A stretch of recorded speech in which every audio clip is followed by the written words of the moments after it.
Expect చేశారు YCP దగ్గర నుంచి, తీరా చూస్తే ఆయన ఈ రకంగా స్పందించని చూస్తున్నాం సార్. మరి మీరేం చెప్తారు సార్? వైసీపీ నుంచి కాదండి, ఆయనే క్షమాపణ, ఆయన నుంచి క్షమాపణ వైసీపీ ఎక్స్పెక్ట్ చేసింది.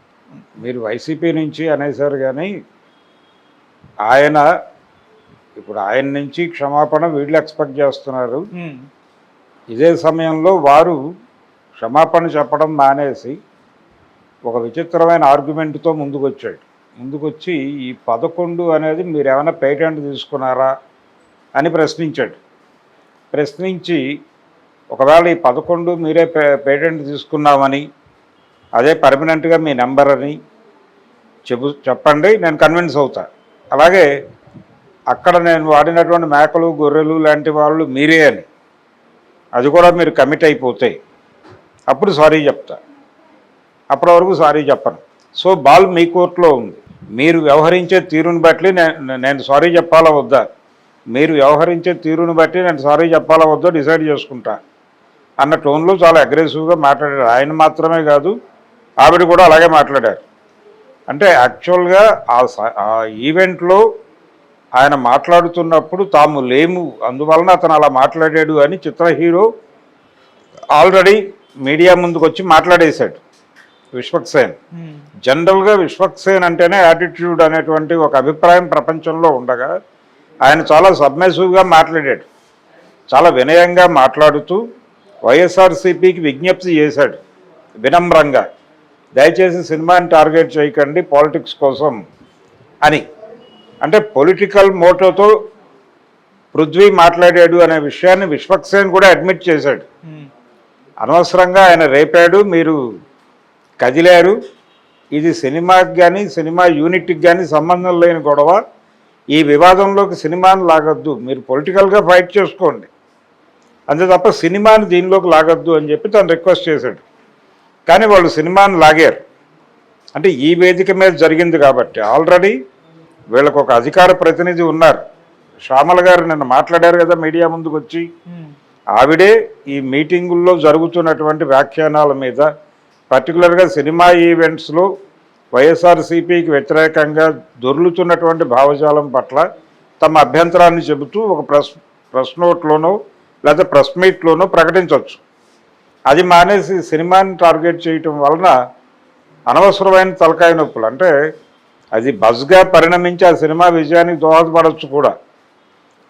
ఒక దశలో చిరంజీవి గారి పట్ల సాఫ్ట్ కార్నరే ఉండేది వైసీపీకి, కానీ ఆయన ఒక వేదిక మీద చేసినటువంటి స్ట్రైట్గా చేసినటువంటి 2-3 కామెంట్స్, దానిలో కూడా చిత్ర పరిశ్రమని పిచ్చుకతో పోలుస్తూ మా మీద బ్రహ్మాస్త్రాలు వేయకండి అని చెప్పి రిక్వెస్ట్ చేస్తూనే మాట్లాడాడు ఆయన.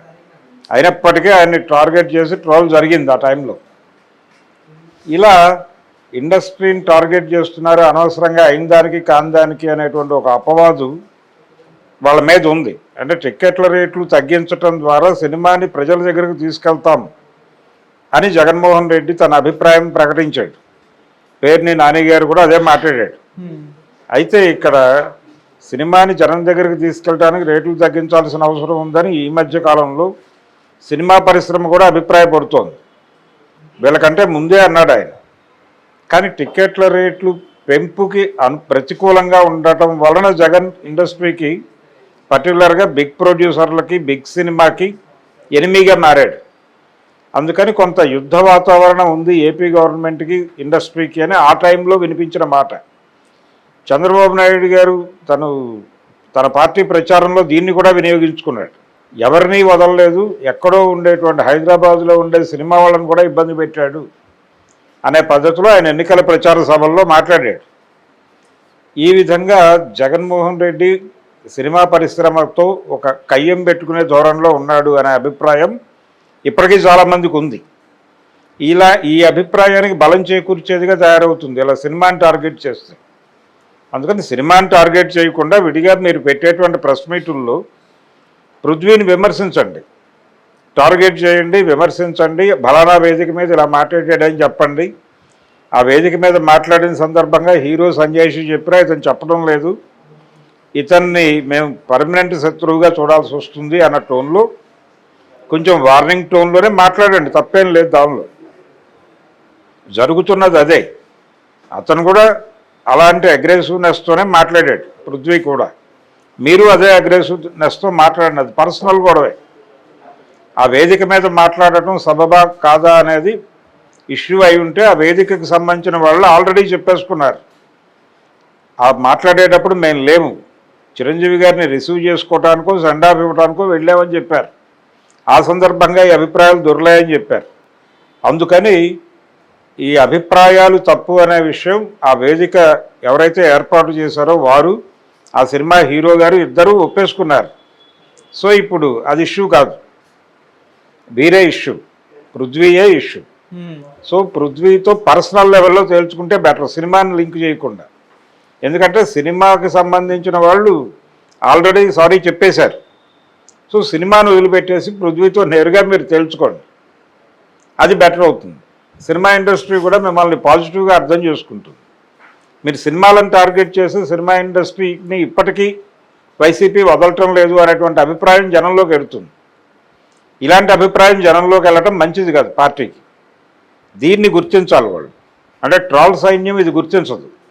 ట్రాల్ సైన్యం ఎవడు వ్యతిరేకంగా మాట్లాడినా వాడి మీద దాడి చేయడానికి రెడీ అయిపోతారు. వాళ్ళు డ్యూటీ ఎక్కుతారు, డ్యూటీ చేయకపోతే జీతాలు ముట్టవు వాళ్ళకి. అందుకని ఈ నెల ఈ సంచలనం క్రియేట్ చేసామని వాళ్ళు రిపోర్ట్ సబ్మిట్ చేసుకోవాలి. అందులో భాగంగా వాళ్ళ లెవెల్లో వాళ్ళు రెచ్చిపోయారు. కానీ ఇమ్మీడియట్గా పార్టీ ప్రతినిధి రంగప్రవేశం చేసి క్రైసిస్ మేనేజ్మెంట్ చేయవచ్చు, అందుకోసమే ఉంటారు వాళ్ళు. ఆ పని వాళ్ళు చేయట్లా. వాళ్ళు చేయకపోవడంతో ఈ ట్రోల్ చేస్తున్నటువంటి మెటీరియల్లే జనం బుర్రలోకి వెడుతోంది. ఇది పార్టీ వ్యతిరేక ధోరణులు ప్రజల్లో ప్రబలేటువంటి ప్రమాదం, ప్రజల్లో అవి ప్రబలే అవకాశం కల్పించే ఛాన్స్ అయితే ఉంది దీనివలన, ఇలాంటి పనులు చేయటం వలన. అందుకని ఇది మానేసి క్రిటికల్గా మీరు విమర్శించండి, వ్యక్తుల్ని విమర్శించండి, తప్పేం లేదు. దానిలో ప్రెస్ మీట్లు పెట్టి తిట్టండి, పర్సనల్ లెవెల్లో తిట్టండి. సినిమాని కూడా వాళ్ళు సారీ చెప్పకపోతే ఆ సినిమాని బాయ్కాట్ అని చెప్పి హ్యాష్ ట్యాగ్ పెట్టడం ఓకే. కానీ అక్కడ వాళ్ళు ఆల్రెడీ సారీ చెప్పేశారు రోడ్డు మీదకి వచ్చి. ఎవరు?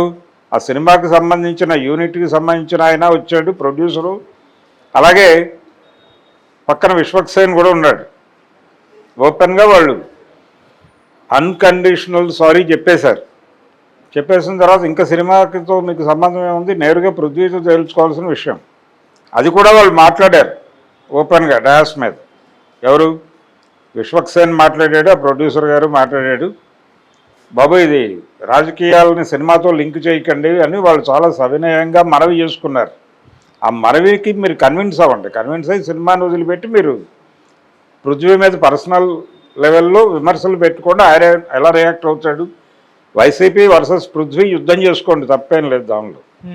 దానిలోకి సినిమాని లాగద్దు. అసలే సినిమా పరిశ్రమ కష్టాల్లో ఉంది, ఫ్లాపులు ఎక్కువైపోయి హిట్లు తగ్గిపోయి. ఈ ప్రచారం అంతా ఆ సినిమాకు పాజిటివ్గా ఉపయోగపడితే అది ఏమన్నా బజ్ క్రియేట్ చేయగలుగుతుందేమో. కానీ ప్రస్తుతానికైతే ఆ పరిస్థితి లేదు. జనాలు థియేటర్కి రావడం లేదు, థియేటర్లకు రాకుండా అడ్డుకోవడానికి రకరకాల పద్ధతుల్లో అడ్డుకట్టలు వేస్తున్నారు. ఏది సినిమా రిలీజ్ అయిన గంటలో దాని ఒరిజినల్ ప్రింటు మార్కెట్లోకి వచ్చేస్తోంది. ఇది ఎలా జరుగుతోందని తండేల్ యూనిట్ తలలు పట్టుకుంది. కానీ ప్రతి సినిమాకి జరుగుతోంది చాలా కాలంగా. ఈవెన్ పుష్ప 2 కూడా జరిగింది.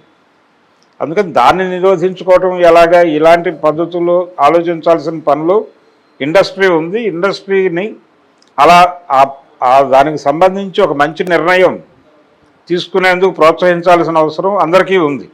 దాని మీద ఫోకస్ చేయండి, అనవసరమైనటువంటి ఈ గొడవలన్నీ ఎందుకు. ఇప్పుడు వైసీపీ కూడా ఇలాంటి సందర్భాల్లో పరిశ్రమకి జరుగుతున్న నష్టాలకి సానుకూలంగా మాట్లాడి మీ కష్టంలో మేము కూడా ఉంటామని కనుక మాట్లాడితే వీళ్ళు నెమ్మదిగా చేర్చుకుంటారు. రేపు పొద్దున అధికారంలోకి రావాల్సినటువంటి పార్టీ అనుకున్నప్పుడు అందరితోనూ సత్సంబంధాల్లో ఉండాలి.